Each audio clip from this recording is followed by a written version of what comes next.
सर्वमंगल मांगल्ये शिवे सर्वार्थ साधिके शरण्ये त्र्यंबके गौरी नारायणी नमोस्तुते। ओम श्री उमा महेश्वराय नमः।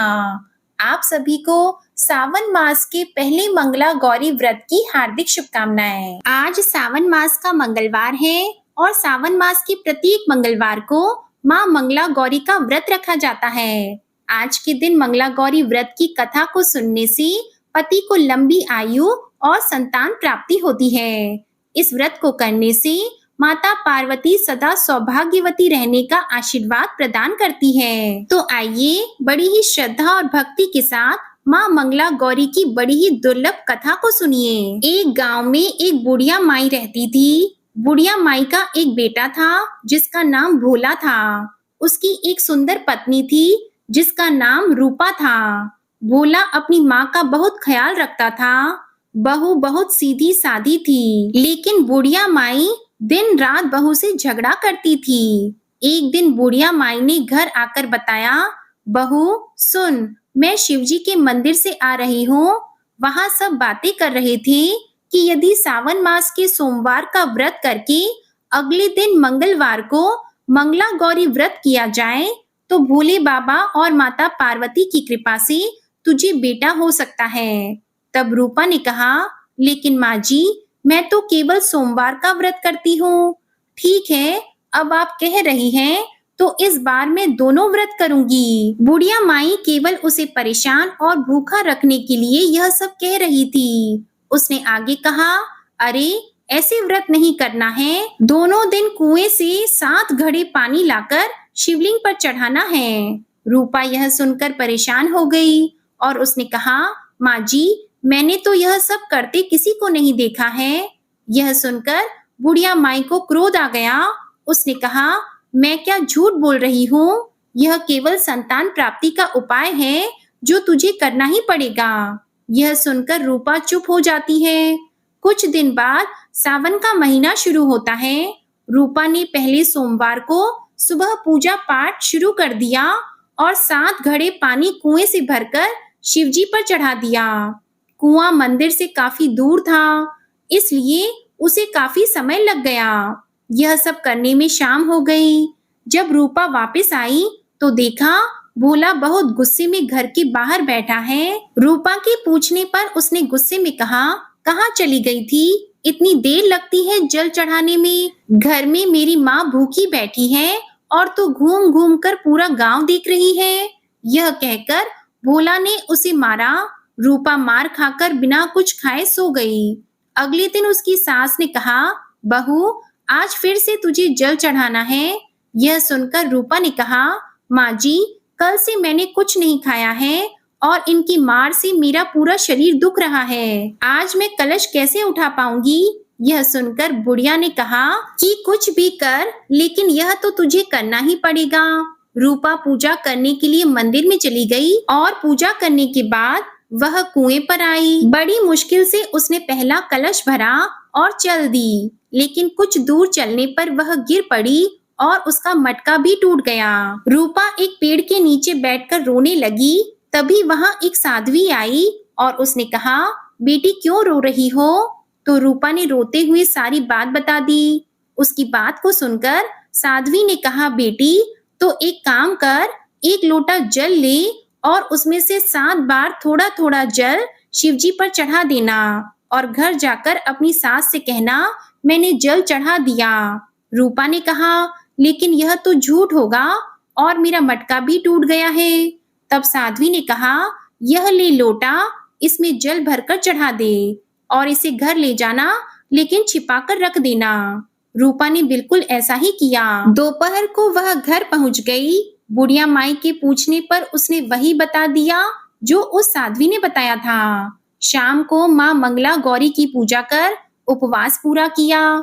इसी तरह 2 मंगला गौरी व्रत पूरे हो गए, लेकिन जब तीसरे व्रत की बारी आई तो बुढ़िया माई चुपचाप रूपा के पीछे गई। उसने सब कुछ देख लिया।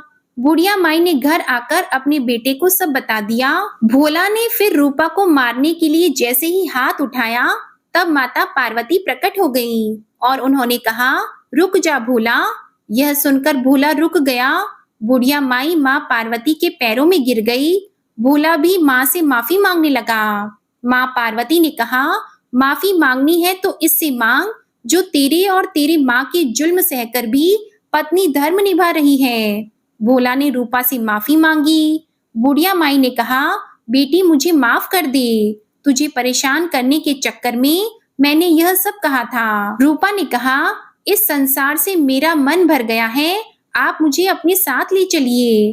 तब पार्वती माता ने कहा, ठीक है, आज से तू मेरी कृपा से जंगल में एक आश्रम बनाकर भक्ति करेगी, लेकिन इन दोनों को सजा मिलेगी। रूपा ने कहा, माँ इन दोनों को माफ कर दीजिए। यह सुनकर माँ पार्वती ने कहा, आज तुम्हारी बहू के कारण तुम्हें जीवन दान मिला है। जाओ इस लोटे को रख लो, तुम्हारे परिवार में कभी भी अन्न धन की कमी नहीं होगी। लेकिन मैं अपनी बेटी को साथ ले जा रही हूँ। माँ की कृपा से रूपा ने एक आश्रम बनाया जिसमें बहुत सी स्त्रियां जो घर में दुखी थी वे आकर भगवान की भक्ति करने लगी।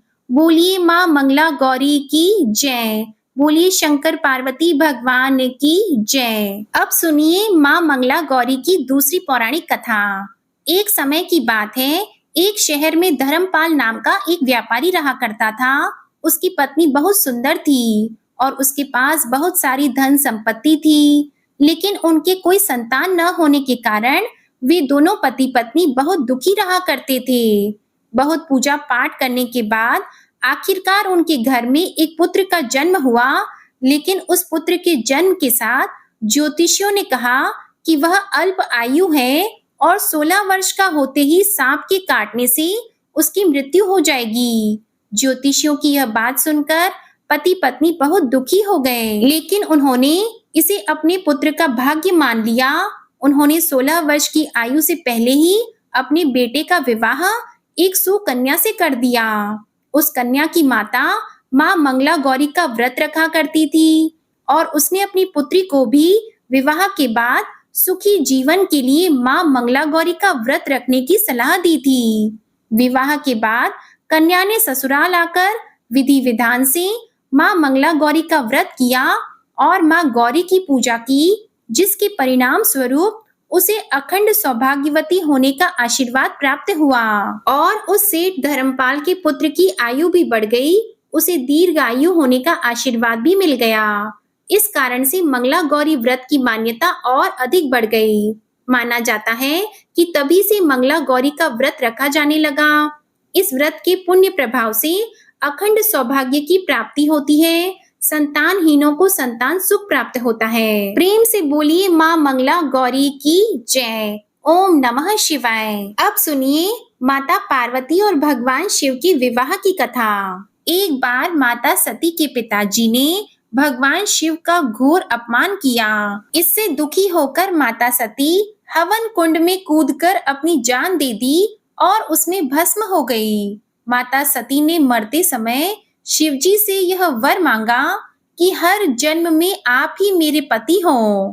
इसी कारण उन्होंने हिमालय के राजा के घर जाकर पार्वती के रूप में जन्म लिया। जब से माता पार्वती राजा हिमाचल के घर में जन्म लेती हैं, तब से उनके घर में सुख और संपत्ति छा जाती है। पार्वती जी के जन्म लेने से पर्वत शोभायमान हो गया। जब नारद जी ने यह समाचार सुना, वे हिमालय राज के पास पहुँचे। वहां पहुंचकर वे हिमालय से मिले और हंसकर बोले कि हे राजन, तुम्हारी कन्या गुणों की खान है। यह स्वभाव से सुंदर, सुशील और शांत है। यह कन्या सुलक्षणों से संपन्न है। ये अपने पति की प्यारी होगी। आपका दामाद मानहीन, माता पिता विहीन, उदासीन, लापरवाह, उसका पति योगी, जटाधारी और सर्पों को गले में धारण करने वाला होगा। यह बात सुनकर पार्वती के माता पिता चिंतित हो गए। उन्होंने देवर्षि से उनका उपाय पूछा। तब नारद जी बोले, अगर शिवजी के साथ आपकी कन्या देवी पार्वती का विवाह हो जाए तो ये सारे दोष गुण के समान हो जाएंगे। अगर आपकी कन्या तप करे तो शिवजी ही उसकी किस्मत बदल सकते हैं।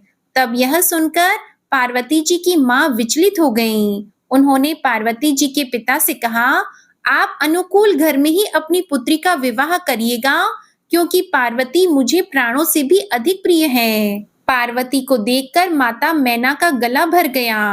पार्वती ने अपनी माता से कहा, माँ, मुझे एक ब्राह्मण ने सपने में कहा है कि जो नारद जी ने कहा है उसे सत्य मानकर तप करो, यह तप तेरे लिए दुखों का नाश करने वाला होगा। यह सुनकर माता पिता को बड़ी खुशी हुई। उसके बाद माता पिता को बड़ी खुशी से समझाकर माता पार्वती तप करने के लिए चली गई और नारद जी भी उन्हें तप करने के लिए आज्ञा दे दिए। पार्वती जी ने शिव जी को पति के रूप में पाने के लिए घोर तपस्या आरंभ कर दी, लेकिन शिव जी को सांसारिक बंधनों में कदापि रुचि नहीं थी। इसलिए पार्वती जी ने अत्यंत कठोर तपस्या की ताकि शिव जी प्रसन्न होकर उनसे विवाह कर ले। शिव जी माता पार्वती की तपस्या को देख और समझ रहे थे। उन्होंने माता पार्वती की परीक्षा लेने के लिए सप्त ऋषियों को भेजा। सप्त ऋषियों ने माता पार्वती से जाकर पूछा, हे कन्या, तुम किसके लिए इतना कठिन तप कर रही हो? तब माता पार्वती ने सकुचाते हुए कहा कि आप लोग मेरी मूर्खता को सुनकर हंस देंगे। मैं शिव जी को अपना पति बनाना चाहती हूँ। पार्वती जी की बात सुनकर सभी सप्त ऋषि हंसने लगे और बोले कि हे परम सुंदरी कन्या, तुमने उस नारद का उपदेश सुनकर शिव को अपना पति माना है, जो सब कुछ चौपट कर देता है।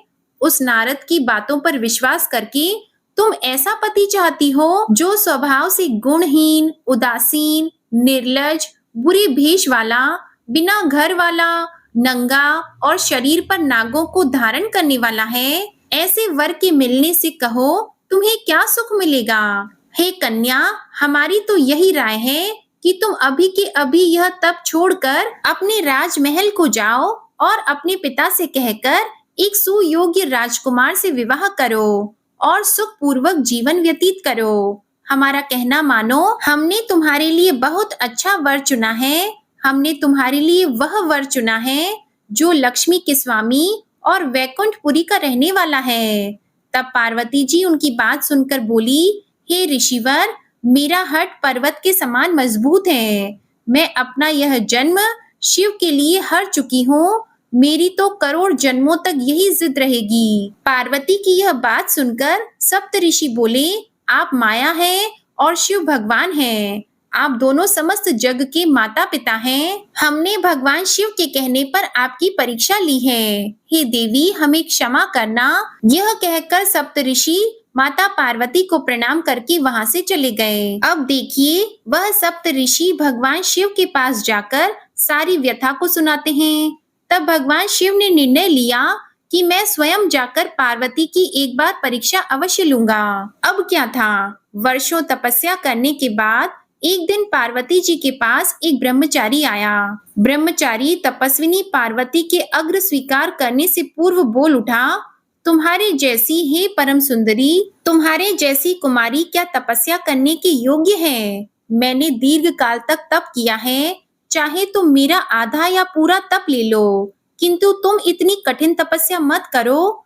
किंतु पार्वती जी ने ऐसा अपेक्षा का भाव दिखाया कि ब्रह्मचारी 2 क्षण के लिए रुक गया। फिर बोला, योग्य वर में 3 गुण होते हैं, सौंदर्य, कुलीनता और संपत्ति। इन तीनों में से शिव के पास एक भी नहीं है।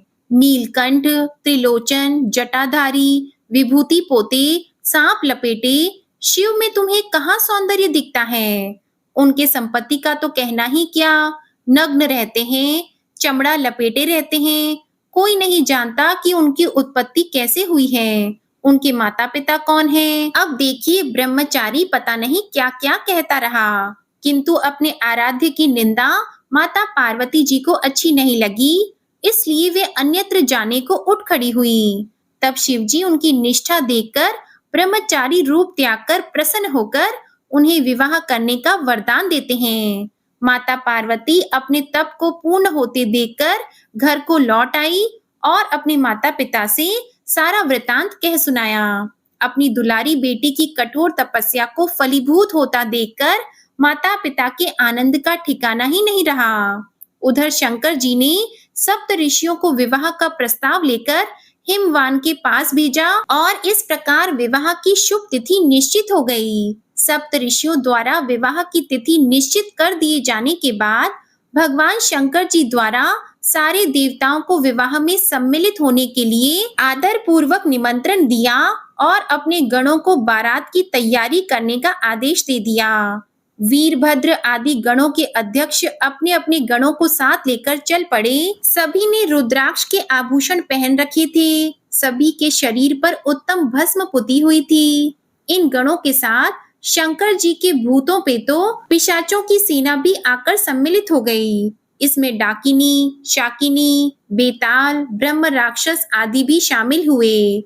इन सभी के रूप, रंग, आकार, प्रकार, वेशभूषा, हाव भाव आदि सभी कुछ अत्यंत विचित्र थे। किसी के तो मुख ही नहीं थे और किसी के बहुत से मुख थे। कोई बिना हाथ पैर के था तो कोई बहुत से हाथ पैरों वाला था। उन सब ने अपने अंगों पर ताजा खून लगा रखा था। कोई अत्यंत पवित्र और कोई अत्यंत अपवित्र। उनकी आभूषण बड़े ही डरावने थे। उन्होंने हाथ में नर कपाल ले रखा था। वे सब के सब अपनी तरंग में मस्त होकर नाचते, गाते और मौज उड़ाते महादेव शंकर जी के चारों ओर एकत्रित हो गए। चंडी देवी बड़ी प्रसन्नता के साथ उत्सव मनाती हुई भगवान रुद्र देव की बहन बनकर वहां आ पहुंची। उन्होंने सांपों के आभूषण पहन रखे थे। वे प्रेत पर बैठकर अपने मस्तक पर सोने का कलश धारण किए हुई थी। धीरे धीरे वहां सारे देवता भी एकत्रित हो गए। उस देव मंडली के बीच में भगवान विष्णु गरुड़ पर विराजमान थे। पितामह ब्रह्मा जी भी उनके पास में मूर्तिमान तथा परिजनों के साथ उपस्थित थे। देवराज इंद्र भी कई आभूषण पहनकर अपने ऐरावत गज पर बैठकर वहां पहुंचे थे। सभी प्रमुख ऋषि भी वहां आ गए। श्रेष्ठ गंधर्व, किन्नर भी शिवजी की बारात की शोभा बढ़ाने के लिए वहां पहुंच गए थे। उनके साथ ही सभी जगमाताएं, देव कन्याएं, देवियां तथा पवित्र देवांगनाएं भी वहां आ गई थी। इन सभी के यहाँ मिलने के बाद भगवान शंकर जी वृषभ पर सवार दूल्हे के भेष में शिव जी की शोभा यात्रा निकली। इस दिव्य और विचित्र बारात के प्रस्थान के समय डमरू की डमडम, शंखों के गंभीर नाद, ऋषि मुनियों के मंत्रोच्चारण, किन्नर गंधर्वों के सरस गान और देवांगनाओं के मनमोहक नृत्य और मंगल गीतों की गूंज से तीनों लोग परिव्याप्त हो उठे। उधर हिमालय ने विवाह के लिए बड़ी धूमधाम से तैयारी की थी। शुभ लग्न में शिवजी की बारात हिमालय के द्वार पर पहुंची। पहले तो शिवजी का विकट रूप तथा भूत प्रेतों की सेना को देखकर मैना रानी बहुत डर गई और वह मूर्छित हो गई। जब होश में आई तो उन्होंने अपनी कन्या पार्वती का विवाह महादेव के साथ करने में आनाकानी करने लगी। अब माता पार्वती अपनी माँ मैना रानी को समझाने बुझाने लगी, लेकिन माँ मैना रानी बिल्कुल भी तैयार नहीं हुई। उनका हठ था कि वे उस अघोरी, उस भस्मधारी, उस नग्न रहने वाले जटाधारी से विवाह अपनी पुत्री का नहीं करेगी। अब क्या था, माता पार्वती ने भगवान शिव से हाथ जोड़कर प्रार्थना की और कहा, हे मेरे स्वामी, हे मेरे नाथ, आप तो अति सुंदर हैं। आप अपने इस सुंदर और मनमोहक रूप का दर्शन मेरी माता को कराइए, जिससे कि हमारा विवाह संपन्न हो सके। हे देव, मेरी आपसे विनती है। अब देखिए, माता पार्वती की इतनी विनती करने पर भला भगवान शिव क्यों नहीं प्रसन्न होते। उन्होंने उसी क्षण अपना भेष बदला। जब मैना रानी ने अपने सामने करोड़ों कामदेवों को लज्जित करने वाला 16 वर्ष की अवस्था परम लावण्य रूप देखा तो वे अपनी सुध बुध भूल गई और शंकर जी पर अपनी कन्या के साथ ही अपनी आत्मा को भी न्यौछावर कर दिया। अब इस प्रकार जब विवाह का समय आया तो राजा हिमवान कुछ सकुचाने लगे। उनके मन में कुछ संशय था। इस संशय को देखते हुए भगवान विष्णु ने अपना रूप हिमवान में परिवर्तित कर दिया। यह दृश्य देखकर सभी देवगण अचंभित हो गए कि उनके पिता के होते हुए भी माता पार्वती का कन्यादान भगवान विष्णु क्यों कर रहे हैं। तब ब्रह्मा जी ने कहा, क्योंकि वे पार्वती के प्रिय भ्राता हैं और महाराज हिमवान भगवान विष्णु के ही अंश थे, अतः इसलिए विष्णु जी माता पार्वती का कन्यादान कर रहे हैं। यह सुनकर सभी देवगण आश्वस्त हो गए और इसी प्रकार से माता पार्वती का विवाह संपन्न कराया गया। अंततः वह शुभ घड़ी आ गई जिसकी प्रतीक्षा सभी को थी और वह शुभ मंगल बेला साक्षी बना महादेव एवं माता पार्वती के दिव्य अखंड विवाह का। किंतु सत्य तो यह भी था कि महाराज हिमवान ने शंका युक्त होकर देवी पार्वती का कन्यादान किया था, जिसके परिणाम स्वरूप उन्हें मोक्ष की प्राप्ति नहीं हुई और वे सदा के लिए धरा पर ही रह गए। और इधर भगवान शिव जी माता पार्वती अपनी अर्धांगिनी के साथ कैलाश पर्वत की तरफ प्रस्थान कर गए और तभी से वह अर्धनारीश्वर कहलाए। उन्होंने अपना आधा शरीर माता पार्वती में समाहित कर दिया और उन्हें वचन दिया कि हे देवी, मैं जन्मों जन्मों तक, युगों युगों तक अब आपको अपने से कभी भी दूर नहीं होने दूंगा। प्रेम से बोलिए पार्वती पतिये हर हर महादेव, ओम नमः शिवाय। प्रिय भक्तजनों, आपको आज की कथा पसंद आई हो तो वीडियो को लाइक करिएगा, शेयर करिएगा, कमेंट में भगवान भोलेनाथ और माता पार्वती माँ मंगला गौरी की जय लिखिएगा और चैनल को जरूर सब्सक्राइब करिएगा। ओम श्री उमा महेश्वराय नमः।